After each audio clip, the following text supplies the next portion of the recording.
നമ്മുടെ ജഗദീഷ് ചേട്ടനെ തന്നെ ജഗദീഷ് ചേട്ടനെയും കലാഭവൻ നവാസിനെയൊക്കെ കൊണ്ടുവന്നിട്ട് ഒരു ഷോ മൈലാൻഡി എന്ന് പറഞ്ഞിട്ട് അബുദാബി ഇന്ത്യൻ ഇസ്ലാമിക് സെന്ററിലാണ് ഫസ്റ്റ് ചെയ്യുന്നത്. പിന്നെ അതിനുശേഷം പിന്നെ അങ്ങനെ ഗ്യാപ്പിട്ട് കുറേ ഷോസ് ചെയ്തു. പിന്നെ അതോടൊപ്പം തന്നെ അബുദാബി മലയാളി സമാജം അതിൽ കൂടുതൽ പ്രവർത്തിക്കാൻ കഴിഞ്ഞു. അബുദാബി മലയാളി സമാജത്തിന്റെ കമ്മിറ്റിയിൽ ഒരു 3 വർഷം ഇരിക്കാൻ കഴിഞ്ഞു, വെൽഫെയർ സെക്രട്ടറി ആയിട്ട്.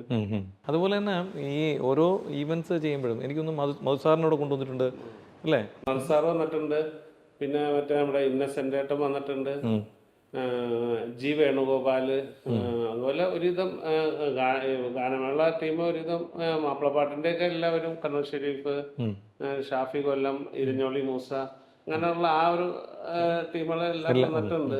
ഒരുപാട് സ്റ്റേജ് ഷോ ഇവിടെ കണക്ട് ചെയ്തു. രഹന, കണ്ണൂർ സീനത്ത്, അവരൊക്കെ വന്നിട്ടുണ്ട്.